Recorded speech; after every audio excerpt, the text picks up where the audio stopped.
নমস্কার, আমি মোতাহার হোসেন। আপনারা দেখছেন এসডিটিভির অনুষ্ঠান সোজা কথা সোজাসুজি। আর আজকের এই অনুষ্ঠানে আমরা পেয়েছি ফিটনেস ট্রেনার তথা ফিটনেস টেকনিশিয়ানও বলা যেতে পারে অনির্বাণ দে। তাকে আমরা পেয়ে গেছি আমাদের সঙ্গে। আপনাকে স্বাগত আমাদের স্টুডিওতে।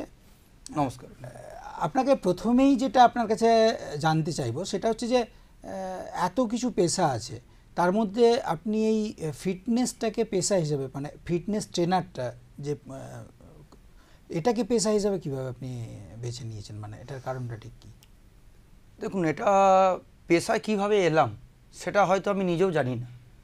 কারণ প্রথমত আমার হচ্ছে এটা ফিটনেস, এটা আমার প্রথমত একটা নেশা ছিল। তো ছোটোবেলা থেকেই কিছু হয় না যে কাউকে দেখে ইন্সপায়ার্ড হয়, সেরকম কিছু হয়তো কোনো হিরো বা আমি প্রথমত যাকে দেখে সব থেকে বেশি, মানে প্রথমত কি হয় যে কোনো ছেলেরই ফার্স্ট হিরো হয়তো ওনার পিতা। তো সেক্ষেত্রে আমার বাবাকে দেখে আমি ফার্স্ট অনুপ্রাণিত হই, কেন বাবা ছোটোবেলায় শরীরচর্চা করেছেন এবং বাবার যেভাবে শারীরিক একটা গঠন ছিল, তো সেই দিক থেকে আমার একটা ইন্সপায়ার্ড হয় যে আমিও বড় হয়ে হয়তো আমিও বডি বিল্ডিং করবো বা শরীরচর্চা করব। তো আমি ছোটোবেলায় খুবই রোগা ছিলাম, মানে ছোটোবেলায় যখন একদমই ছোটোবেলা তখন হয়তো খুবই হেলদি ছিলাম, খুবই মোটা সোটা, কিন্তু পড়াশোনার চাপে ক্লাস 5 থেকে কিছু মেডিকেলের প্রবলেম আমার দেখা দেয়।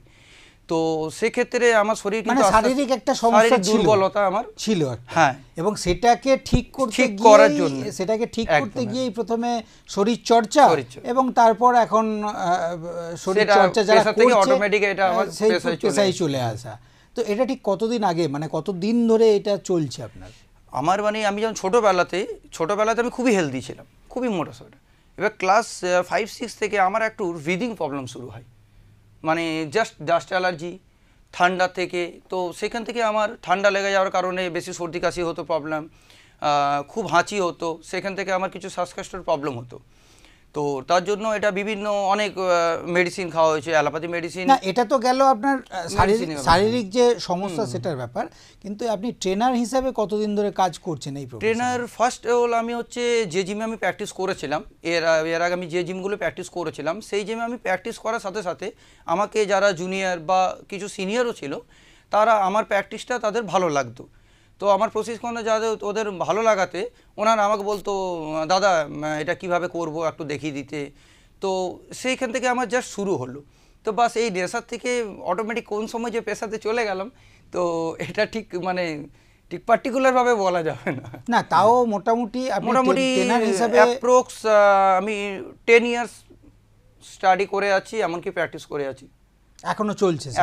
আমার 2008 থেকে আমার স্টার্টিং নিজের প্র্যাকটিস শুরু করা, জিম ওয়ার্কআউট শুরু করা কলেজ লাইফ থেকে আমার।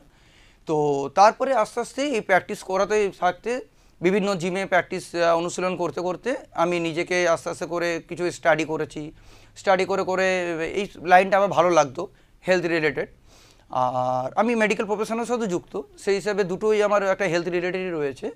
তো সেখান থেকে আমার শরীরচর্চার সাথে আমি ভাবলাম যে যখন আমি নিজে প্র্যাকটিস করছি বা আমি কাউকে শেখাতে পারছি, তারা যখন উৎসাহিত হচ্ছে, তো আমি এটাকে যদি আমি পেশা হিসেবে নিই তো এটা কেমন হবে। তো হয়তো কিছু মানুষের আরও, এবং তখন থেকেই ধীরে ধীরে এটা এখন প্রফেশন হয়ে দাঁড়িয়েছে। কিন্তু খুব স্বাভাবিকভাবে আমরা দেখি যে শরীর চর্চা যে বিষয়টা, ইন জেনারেল আমরা যেটা দেখতে পাই যে মানুষ সকালে উঠে মর্নিং ওয়াক করছে বা কাছাকাছি কোথাও পার্কে গিয়ে সেখানে তারা একটু শরীর চর্চা করছে, কিন্তু এই যে জিমে এসে শরীর চর্চা করা, এটা কিন্তু একটা নির্দিষ্ট টাইম করে একটা রুটিনের মধ্যে চলে আসা। তো সাধারণ মানুষ জিমে কেন আসবে? মানে পার্কের যে শরীরচর্চা বা সকালবেলা উঠে ফুটবল প্র্যাকটিস বা ক্রিকেট প্র্যাকটিস, বিভিন্ন ধরনের যে খেলা স্পোর্টস আছে সেগুলো করা, বিশেষত এগুলো স্কুল কলেজের ছেলেরাই বেশি করে, ছেলে মেয়ে যারা রয়েছে। তো সেখান থেকে বেরিয়ে এসে মানুষ জিমে ভর্তি হয়ে শরীরচর্চা, এটা ঠিক মানে কেন করবে? মানে এটার কীভাবে দেখছেন আপনি? মেন হচ্ছে প্রথমত হচ্ছে ফার্স্ট অফ অল মানুষের এখন সত্যিকারের একটা, যেটা আগে বললেন আপনি ঠিকই, যে সময়টা মানুষের সময় খুব কম।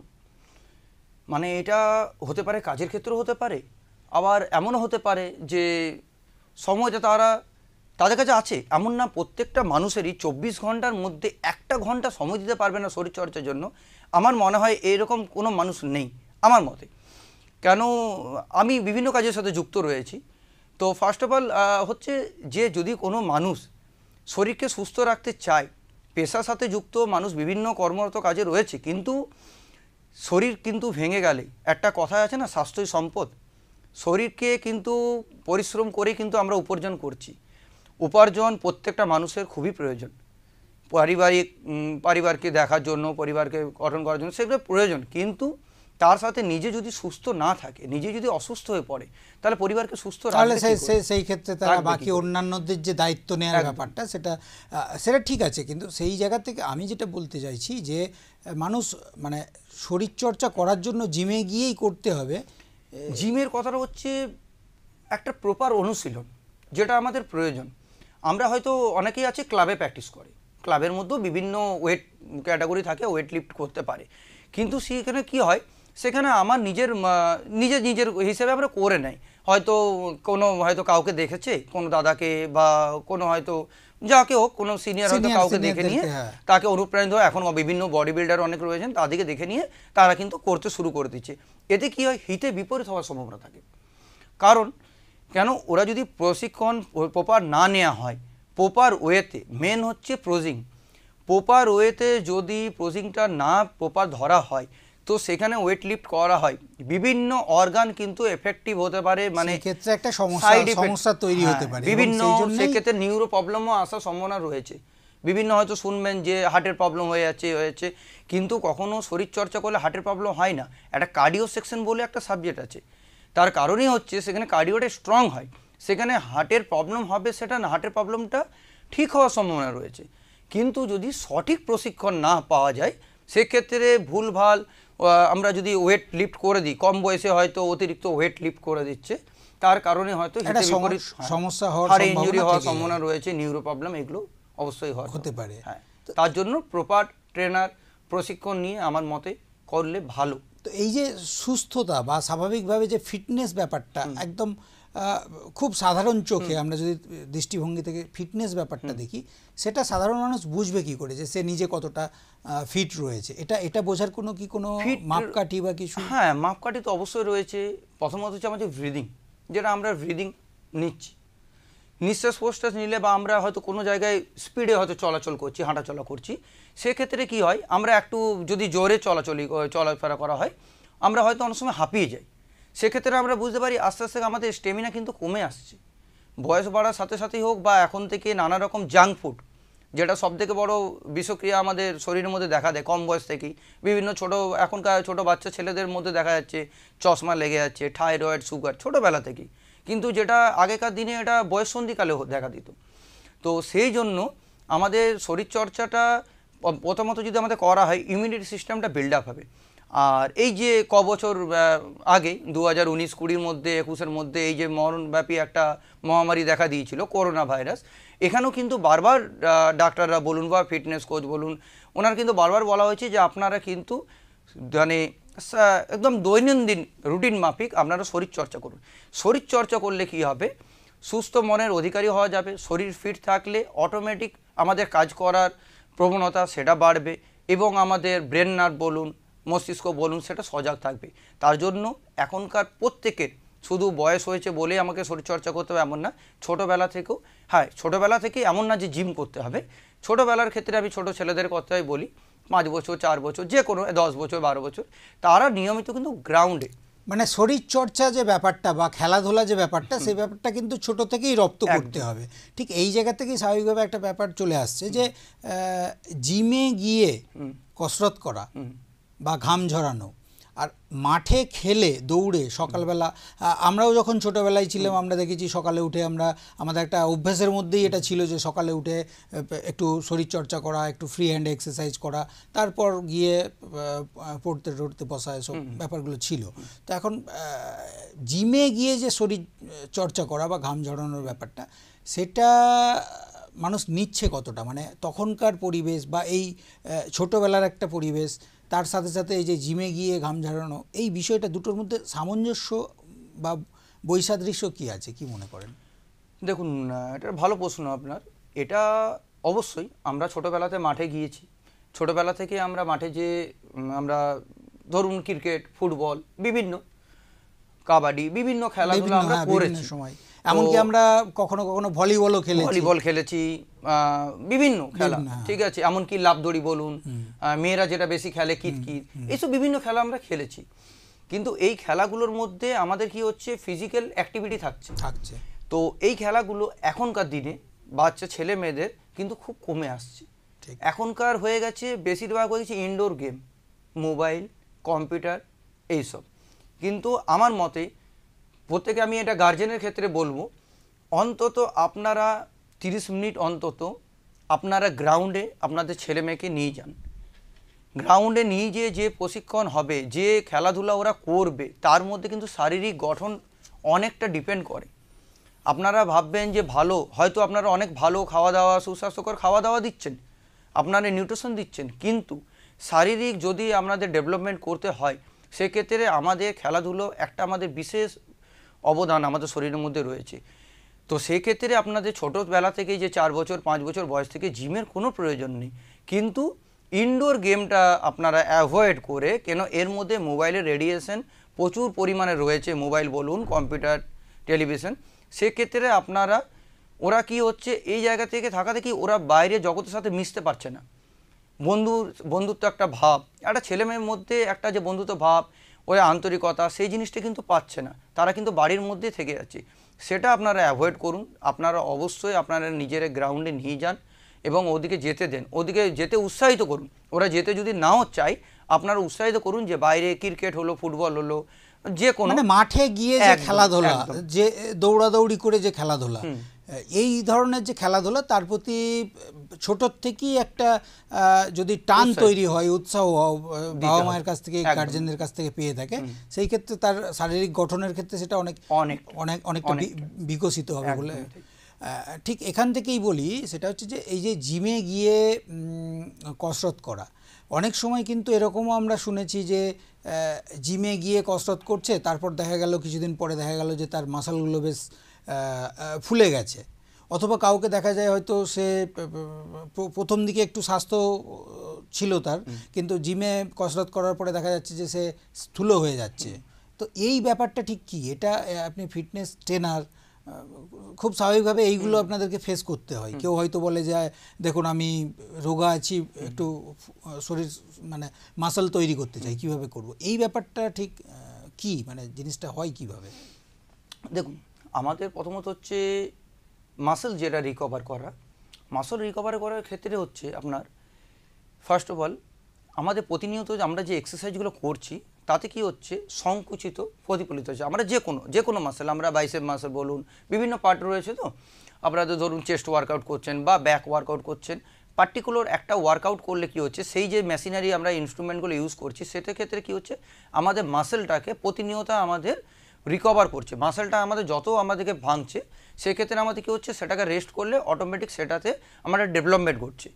তো সেক্ষেত্রে আপনারা মাসল রিকভারের ক্ষেত্রে এটা কোনো সাইড ইফেক্ট বলতে পারেন, এটা কিন্তু সাইড ইফেক্ট না, এটা আমাদের সুগঠন। আমাদের প্রত্যেকটা আগেকার দিনে দেখবেন যারা একদম আদিম যুগ থেকে বলা যদি যায়, সেক্ষেত্রে তারা কিন্তু জিম বলে কোনো জিনিস ছিল না, কিন্তু তারা কি করতো, ওই যে জঙ্গলের মধ্যে, পাহাড়ের মধ্যে বিভিন্ন যে ওরা পারিশ্রমিক কাজগুলো করতো, পাথর ভাঙা, তারপরে কাঠ কাটা, গাছ কাটা, শারীরিক পরিশ্রম, যেটা অটোমেটিক তাদের দেখুন শরীরে একটা গঠন কিন্তু হয়ে থাকতো। বা এখনও যারা লেবার শ্রেণীর যারা কাজ করছে, তাদের কিন্তু শারীরিক গঠন কিন্তু সাধারণ, হয়তো তারা অফিসে জব করে তাদের থেকে অনেক বেটার, তারা কিন্তু শারীরিক পরিশ্রমের মধ্যে রয়েছে বলে। তো সেক্ষেত্রে ব্যায়াম করলে কিন্তু আমাদের শরীরে সুগঠন তৈরি হয় জিমের ক্ষেত্রে। কিন্তু অবশ্যই বলবো যে একজন ট্রেনারের মাধ্যমে, যিনি প্রশিক্ষণ দিচ্ছেন, প্রশিক্ষণের মাধ্যমে কিন্তু নেওয়া উচিত। এমন না যে এখনকার হয়ে গেছে যেটা সেই ক্ষেত্রে আপনি বললেন যে শারীরিক কসরত করা বা শারীরিকভাবে পরিশ্রম করলে পরে খুব স্বাভাবিকভাবে তাদের শরীরের যে গঠন, যে মাসল, সেগুলোর একটা আলাদা গঠন বা আকৃতি পেয়ে থাকে। কিন্তু অনেক ক্ষেত্রে তো তার উল্টোটাও হয়। ধরুন কেউ একটু স্ফীত আছে, তাকে স্থূল হতে হবে, হ্যাঁ, ও স্লিম হবে, হ্যাঁ একদম। কেন ক্যালোরি বার্ন হচ্ছে, সেটা কিভাবে হয়? দেখুন, এক্সারসাইজের মাধ্যমে কি হচ্ছে, আমরা যখন এক্সারসাইজ করছি, প্রচুর পরিমাণে আমাদের কি হচ্ছে, ঘাম বেরোচ্ছে। ঘাম মানে কি, ঘাম মানে হচ্ছে শরীরে আমাদের টক্সিন, শরীরে বর্জ্য পদার্থ যেটা আমাদের বেরিয়ে যাচ্ছে। আমাদের যখন টক্সিনটা বেরিয়ে যাচ্ছে, সেক্ষেত্রে আমাদের কি হচ্ছে, আমাদের শরীরের মধ্যে ফ্রেশ অক্সিজেন পাস হচ্ছে, তাতে আমাদের বিভিন্ন অর্গানগুলো অ্যাক্টিভ হচ্ছে, বিভিন্ন অর্গান অ্যাক্টিভ হচ্ছে, আমাদের নার্ভ সিস্টেম কানেক্টিং হওয়ার কারণে আমাদের ব্রেন ডেভেলপমেন্ট থেকে শুরু করে আমাদের মাথা থেকে পা পর্যন্ত প্রতিটা অর্গানের মধ্যে ব্লাড সার্কুলেশন হচ্ছে। তো সেক্ষেত্রে কী হচ্ছে, যাদের ওয়েট ধরুন অতিরিক্ত, তাদের ওয়েটটা কম হবে যেমনই, আবার যারা খুবই একদম রোগা পাতলা রয়েছে অনেকেই, খুবই দুর্বল, তাদের শরীরে ডেভেলপমেন্ট হবে মাসেল। হ্যাঁ, কিন্তু অবশ্যই পরিপূর্ণ বা যেটা আমাদের বলি হেলদি ফুড, হ্যাঁ আহারের ব্যাপারটা যেটা থাকে একদমই তার যতটা প্রোটিন দরকার বা যতটা ক্যালোরি দরকার সেই অনুযায়ী সেটা অবশ্যই। কেন আমরা অতিরিক্ত এক্সারসাইজ করার পরে কি হয়, আমাদের প্রচুর টক্সিন বেরিয়ে যায়, ক্যালোরি বার্ন হচ্ছে, তারপরে কি হয় আমাদের শরীর একদম নিস্তেজ হয়ে যায়। তো এরপরে যদি আমরা সঠিক হিসেবে আমরা যদি পরিপূর্ণ আহারটা আমরা আর করতে না পারি, সেক্ষেত্রে কিন্তু আপনি যেটা বললেন এটা কিন্তু একটা প্রবলেম দাঁড়িয়ে যায় বা উইকনেস চলে আসে। জমে উঠেছে আজকের এই আলোচনা, তবে তার আগে আমরা নিয়ে নেব একটা ছোট্ট বিজ্ঞাপন বিরতি। আপনারা দেখছেন এসডিটিভির অনুষ্ঠান সোজা কথা সোজাসুজি। रमजान का पाक महीना आया है, चारों ओर खुशियों का बहार छाया है। तभी तो Shri Balaji fashion readymade suit और सूट पीसों का संभार लाया है। जी हाँ, महिलाओं का जाना पहचाना शोरूम श्री बालाजी फैशन लेकर आया है एक्सक्लूसिव डिजाइन के readymade suit and suit pieces. इसके अलावा डिजाइनर साड़ियों का संभार, साथ ही है मान्यवर के अट्रैक्टिव कलेक्शन। आज ही आना Shri Balaji fashion, opposite Subhash cinema hall, GT road, Asansol. ফিরে এলাম বিরতির পর, আর আপনারা দেখছেন সোজা কথা সোজাসুজি অনুষ্ঠান, সঙ্গে রয়েছে অনির্বাণ দে। বিরতির পর যে প্রসঙ্গটা নিয়ে আপনার কাছে আসতে চাইছি সেটা হচ্ছে যে এখনকার যারা প্রজন্ম, তারা এই যে শরীরচর্চা, বিশেষ করে নির্দিষ্ট করে বিভিন্ন যে শরীরচর্চা কেন্দ্রগুলো তৈরি হয়েছে, অর্থাৎ আমি জিমগুলোর কথা বলতে চাইছি, তারা যেভাবে গিয়ে সেখানে শরীরচর্চা, তারা কতটা ঝুঁকছে সেদিকটাতে, মানে মাঠে শরীরচর্চা করা বা খেলাধুলা করে শরীরচর্চা করা, নাকি এখন বেশিরভাগ ক্ষেত্রে জিমে গিয়ে, কোনটা বেশি? যারা ডিফেন্স লাইনের মধ্যে যেতে চাইছে তারা কিন্তু বেশি গ্রাউন্ড ক্লিয়ারেন্সগুলো বেশি করছে, এবং তার সাথে যেগুলো রোড রেস প্র্যাকটিস করা হয়, যারা ডিফেন্সে যদি যেতে চাইছে বিভিন্ন সেক্টরে, পুলিশে হলো, মিলিটারিতে হলো, বা বিভিন্ন স্পোর্টস ক্যাটাগরির মধ্যে, এবার তার সাথে একটা রয়েছে ক্রসফিট। এবারে জিমের এখন বিভিন্ন ভাগ হয়ে গেছে, মানে কেবলই জিম গেলে যে ওয়েট ট্রেনিং হয়, এটা কিন্তু মানুষের মধ্যে একটা ভুল ধারণা রয়ে গিয়েছে, অনেকের মধ্যে এখনও পর্যন্ত রয়ে গিয়েছে। জিম কথাটা উদ্দেশ্য হচ্ছে, জিমটা হচ্ছে জিমনাস্টিক, জিমের থেকে জিম হচ্ছে একটা এমনই মানে শরীরচর্চার প্রতিষ্ঠান যেখানে আমাদের শরীরটাকে ফ্লেক্সিবিলিটি করতে পারি। এমন না যে জিম গেলে আমরা অতিরিক্ত ওয়েট লিফট করে দেবে, শারীরিক কিছু প্রবলেম চলে এলো, সাইড ইফেক্ট চলে এলো, এটা কিন্তু না। সেক্ষেত্রে কী হচ্ছে, আমরা শরীরচর্চার সাথে আমাদের কিছু ওখানে ইনস্ট্রুমেন্ট রয়ে থাকে, যেগুলোকে বলা হয় কেবল ক্রস বলা হয়, রোপ রয়েছে, ব্যাটেল রোপ, যেটা রশি একটা রয়েছে, লম্বা রশি যেটা, তারপরে মাঙ্কি ক্ল্যাম্বিং, যারা দেখবেন ডিফেন্সের মধ্যে রয়েছে, ওগুলো কি হয়, ওগুলো তো জাস্ট এখানে আমি দেখিয়ে দিতে পারছি না। তো মাঙ্কি ক্ল্যাম্বিংয়ের মাধ্যমে কি হয়, যেমন একটা মাঙ্কি ক্ল্যাম্বিং নামটা দেওয়া হচ্ছে, তাদের বান্দররা কী করে যে জঙ্গলের মধ্যে যে এক গাছ থেকে এক গাছ ঝুলে যাচ্ছে, তো সেরকম একটা রডের একটা যেমন ওই সিঁড়ি কাঠ হয়, সেরকম একটা লোহার ওটা থাকে, ওই ইনস্ট্রুমেন্টটা, ওটার মাধ্যমে হাইট গ্রোথ হয়, প্লাস ওটার মধ্যে বডিটা ফ্লেক্সিবিলিটি হয়, অনেক শরীরটা। এটা তো গেল বিভিন্ন যে পার্ট রয়েছে, যে শরীরচর্চার যে বিভিন্ন পার্ট রয়েছে, সেই পার্টের এক একটা অংশ। পাশাপাশি আমি যেটা জানতে চাইছি সেটা হচ্ছে যে এখনকার প্রজন্ম কোন দিকে বেশি যাচ্ছে, মাঠে গিয়ে শরীরচর্চা নাকি জিমে গিয়ে শরীরচর্চা? এখন প্রয়োজন হয়, এই যারা ডিফেন্সের মধ্যে যেতে চাইছে তাদেরও প্রপার একটু প্রশিক্ষণ প্রয়োজন হয়, ট্রেনিং, যেটা প্রপার। মেয়েদের ক্ষেত্রে সেলফ ডিফেন্স, সেটা একটা প্রয়োজন হয়। অনেকে হয়তো মেয়েরা হয়তো গ্রাউন্ডের মধ্যে গিয়ে সাবলীল হয়ে ওঠে না, বা পরিবারের ক্ষেত্রে বলুন, আমাদের এখনও পর্যন্ত মানে আমাদের হয়তো প্রতিটা বাড়িতেই মোবাইল কম্পিউটার চলে এসছে, কিন্তু তারপরও এখনকার মানুষের মধ্যেও অনেকে রয়েছে যে মেয়েদিকে ওই মাঠে পাঠাবো না, মাঠে গিয়ে শরীরচর্চা করবে না। তো সেক্ষেত্রে কী হয়, একটা জিম যেটা রয়েছে, জিমের ক্ষেত্রে কী হয়, জিমে ওখানে স্যার রয়েছেন, ম্যাম রয়েছেন, একদমই ওনাদের মাধ্যমে, মানে যেহেতু মহিলাদের বাইরে শরীরচর্চা করাটা হয়তো কোথাও একটা ব্যাপার হয়ে দাঁড়ায়, সেই ক্ষেত্রে তারা জিমমুখী হচ্ছে, আপনি এটাই বলতে চাইছেন যে একদমই তাই।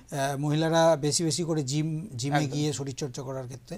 তো যখন মহিলারা জিমে গিয়ে শরীরচর্চা করছে তখন খুব স্বাভাবিকভাবে এই যে প্রফেশন যেটা আপনাকে শুরু করেছিলাম আমরা যেখান থেকে, এই প্রফেশনটাতে কি মহিলারা আসছেন সেইভাবে, মানে ট্রেনার হিসাবে বা জিমের? বিভিন্ন জায়গায় আসছে, আমাদের এই সাইডে এখনো অবধি সেটা এতটা পর্যন্ত প্রসার হয়নি। তো আমি চাই যে এখান থেকে যদি আমার কিছু স্টুডেন্ট যদি তারা এটাকে পেশা হিসেবে নিতে পারে, কারণ তারা অনেকেই রয়েছে, কিছু কিছু স্টুডেন্টের মধ্যে অনেক ট্যালেন্ট রয়েছে, তারা নিজেরা প্র্যাকটিস তো করছে, এমনকি নিউ কামার যারা জয়েন করছে তাদেরকে কিন্তু তারা প্রশিক্ষণ দিতে পারছে। এটা কিন্তু তাদের মধ্যে একটা গুড থিঙ্কিং রয়েছে যে তারা কিন্তু তারা আগ্রহী বা আগামী যে প্রজন্মগুলো যারা এই জিমে গিয়ে শরীরচর্চা করার ক্ষেত্রে যারা অগ্রণী ভূমিকা নেবে তাদের মধ্যে থেকেই মহিলা ট্রেনার হিসেবে উঠে আসবে কেউ কেউ, এটা তার মানে আপনি আশাবাদী। অনুষ্ঠানের একদম শেষ লগ্নে আমরা পৌঁছে গেছি। আরেকটি প্রশ্ন রয়েছে, সেটা হচ্ছে যে আগামী যে প্রজন্ম তাদের উদ্দেশ্যে কি বার্তা থাকবে একজন ট্রেনার হিসেবে আপনার? আগামী প্রজন্মকে আমি এটাই বলতে চাইবো যে ফার্স্ট অফ অল হচ্ছে সুস্থ শরীর হলে সুস্থ মনের অধিকারী হওয়া যায়। শরীরচর্চা করুন, শরীরচর্চা করলে সুস্থ শরীর থাকলে সুস্থ মনের অধিকারী হওয়া যায়। অটোমেটিক কী হয়, কারো মানুষের খারাপ চিন্তা ভাবনা সেটা মনের মধ্যে আসবেই না, সে সময় চাইবে যে কিছু মানুষের ভালো বা কোনো উপকারী যেমন করতে পারি। তার জন্য প্রত্যেককে বলবো শরীরচর্চার সাথে যুক্ত হও, যে বয়সে যেমন সেটা সেরকমভাবে তোমরা করো। এবং আমি যেটা আগেও বললাম যে কম বয়সী যারা রয়েছে বাচ্চা ছেলে মেয়েদের অন্তত গার্জেনকে আমি এটাই বলবো, অভিভাবককে, যে আপনারা কিন্তু ইনডোর গেমটাকে অ্যাভয়েড করে আউটডোর গেম, যেটা ফুটবল খেলাধুলো বা ক্রিকেট যে কোনো আউটডোর গেমের মধ্যে ওকে ইনভলভ করুন। এবং তার সাথে যারা ধরুন মোটামুটি ফ্যাটি হয়ে যাচ্ছে সেক্ষেত্রে 10 বছর 12 বছর কোনো মেনটেনই না যে জিম করা যাবে না, কেন এর আগেও আমি বললাম জিমের বিভিন্ন ইনস্ট্রুমেন্ট রয়েছে যেগুলোর মাধ্যমে ওগুলো ব্যবহার করলে, লাফদড়িও রয়েছে, লাফদড়ি করা হয় জিমের মধ্যেও, বল রয়েছে, বিভিন্ন করা হয়, সেসব অ্যাক্টিভিটিগুলো পিটি যেগুলো করা হয় সেগুলোর মাধ্যমে কিন্তু শরীরে গঠন বা শরীর সুস্থ রাখা যেতে পারে। আর আরেকটা কথা বলে রাখি, যারা যেসব ছেলেমেয়েরা যে এটাকে খুব ভালো লাগছে, তো তাদেরকে আমি এটাই বলবো যে তারা এখন বিভিন্ন বডি বিল্ডিং শো কম্পিটিশন, বিভিন্ন বডি বিল্ডিং, ওয়েট লিফটিং, পাওয়ার লিফটিং, বিভিন্ন সেক্টর রয়েছে, যেদিকে যার ইন্টারেস্টেড তারা কিন্তু তাদের শুধু যে রয়েছে তাদের যে মানে ক্যাপাবিলিটি বলুন বা ট্যালেন্ট বলুন, ওই ট্যালেন্টটা কিন্তু শুধু ওই মোবাইলে দুটো ছবি তুলে সীমাবদ্ধ, এখন যেটা সোশ্যাল মিডিয়া হয়ে যায়, যে জিমে এসে আমি দেখি যে দুটো ছবি তুললো, বিভিন্ন সোশ্যাল মিডিয়ায় পোস্ট করলো, কিন্তু শুধু এর মধ্যে কিন্তু সীমাবদ্ধ রাখুন। আপনাদের যেহেতু মানে মোবাইলে সীমাবদ্ধ না থেকে বা সোশ্যাল মিডিয়ায় সীমাবদ্ধ না থেকে ওনাদের কোয়ালিটি যেহেতু রয়েছে ওদের, তো ওটাকে আমি চাইবো যে সঠিক জায়গাতে প্রয়োগ করতে। আচ্ছা, আরেকটা খুব গুরুত্বপূর্ণ প্রশ্ন, সেটা হচ্ছে যে বিভিন্ন সময় বিভিন্ন সংবাদ শিরোনামে উঠে আসে যে এই জিমে যে ধরনের প্রোটিন বা প্রোটিন জাতীয় খাবার অ্যাডভাইস করা হয়, সেই ক্ষেত্রে দেখা গেছে যে তার অনেক সময় অনেক কিছু সাইড ইফেক্টও হয়। অর্থাৎ সেই ব্যাপারটা কিভাবে প্রতিরোধ করা যায়? প্রথম কথা হচ্ছে যে কী ধরনের সাইড এফেক্ট হতে পারে, পার্শ্ব প্রতিক্রিয়া, এবং সেটা প্রতিকারের উপায় আপনি একজন ট্রেনার হিসাবে কি বলবেন? দেখুন, প্রথমত হচ্ছে ফার্স্ট অফ অল আমি যেটা বললাম যে প্রত্যেকটা স্টুডেন্টকেই একটা সঠিক ট্রেনার বা প্রশিক্ষণের মাধ্যমে ওরা যদি সেইভাবে যদি ফলো করে, তো ট্রেনার যিনি নিউট্রিশন রয়েছেন, ডায়েটিক নিউট্রিশন রয়েছেন, ওনার সান্নিধ্যে যদি থাকেন, তো ওনারা কি করবেন, ওনারা একটা সঠিক চার্ট বানিয়ে দেবেন। মানে মর্নিং থেকে রাত অবধি, ওরা সকাল থেকে রাত অবধি কী খাবে সেটা একটা চার্ট বানিয়ে দেয়, মানে আমাদের যেটা হেলদি ফুড বলা যাচ্ছে। তো তার মধ্যে ধরুন যেগুলো ওটস রয়েছে বা কর্নফ্লেক্স রয়েছে, ছাতু রয়েছে, এইসব যে খাবারগুলো, এইগুলোকে খেতে হবে বেশি করে, মানে ফাইবার জাতীয়। এবং যেগুলো অ্যাভয়েড করতে হবে, যেমন ফাস্ট ফুড, মানে বিভিন্ন জাঙ্ক ফুড যেগুলো স্ট্রিট ফুড, সেগুলোকে অ্যাভয়েড করতে হবে। আর আপনার যে প্রশ্নটা করেছেন প্রোটিন ক্ষেত্রে বলি যে প্রোটিন হচ্ছে পার ডে নিউট্রিশন। প্রোটিন কিন্তু প্রোটিনের মধ্যে সাইড ইফেক্ট থাকে না, প্রোটিন হচ্ছে যেমন আমরা বিভিন্ন কোনো ব্র্যান্ড আমি যেতে চাইছি না, হোয়ে প্রোটিন হচ্ছে পিওর, যেটা তৈরি হয় দুধ থেকে, সোয়া মিল্ক থেকে। তো সেক্ষেত্রে কী আছে, এই যে প্রোটিনগুলো, এই প্রোটিনগুলো প্রতিদিন মানুষের প্রয়োজন। এটা মানে আপনি যদি জিমের কথা বলবেন, এটা আমি জিমের ক্ষেত্রে বলবো না, পার ডে স্বাভাবিক, খুব স্বাভাবিক। এটা যে কোনো মানুষের ক্ষেত্রেই একটা বাচ্চা থেকে বয়স্ক অবধি প্রোটিন প্রয়োজন আছে, এবং সেটা দিয়েই তার ক্যালোরি ইত্যাদি ইত্যাদি ব্যাপারগুলো আসে।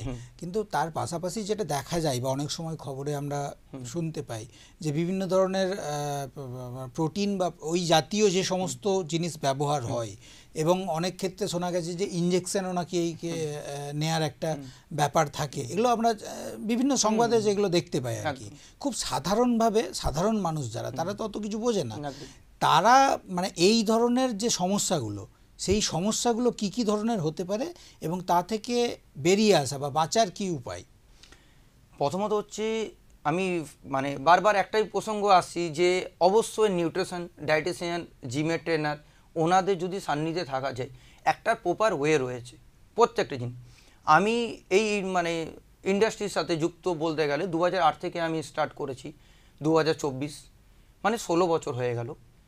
আমি আজ অবধি কোনো ইনজেক্ট করিনি। তো এমন নয় যে আমি শরীর মেনটেন করতে পারি না বা ফিজিক তৈরি হয় না। আমি এর মধ্যে 2015-তে বডি বিল্ডিং শোয়ে আসানসোল সাব ডিভিশনের মধ্যে কুলটি চ্যাম্পিয়ন হয়েছি ওভারঅল, এবং 2023-এর মধ্যে আমি ডিস্ট্রিক্টে পার্টিসিপেট করেছিলাম IBBF-এ, সেখানেও একটা প্লেসমেন্ট পেয়েছি। তো এরকম কোনো নেই যে ইনজেকশন আমাকে ইনজেক্ট করতেই হবে। আর একটা হয়ে গেল, একটা এখনকার বডি বিল্ডিং যেহেতু কম্পিটিশানটা মানে খুবই হাইলি পজিশনে গিয়েছে, তো সেক্ষেত্রে যারা সেই পজিশনে গিয়েছে তাদের যিনি রয়েছেন, যিনি ইনস্ট্রাকশন দিচ্ছেন, সেই প্রপার ডায়েটে যদি ওনাকে নেওয়া হয় তো ওনার প্রতিকারও রয়েছে, এটাই বলবো। আপনারা দেখছিলেন সোজা কথা সোজাসুজি অনুষ্ঠান, আর আজকে আমাদের অতিথি ছিলেন অনির্বাণ দে। ধন্যবাদ আপনাকে। SDTV-র অন্যান্য অনুষ্ঠান দেখার জন্য চোখ রাখুন SDTV-তে। चल रहा है आसनसोल के लोकप्रिय और विख्यात वस्त्र शोरूम श्री बालाजी फैशन में 15 मार्च से 14 अप्रैल तक चित्र सेल का लाभ उठाएं और पाए 70% तक की छूट। Shri Balaji fashion, GT road, Subhash cinema के विपरीत, आसनसोल। हमारे यहाँ शादी विवाह के लिए पूरा कलेक्शन भी उपलब्ध है।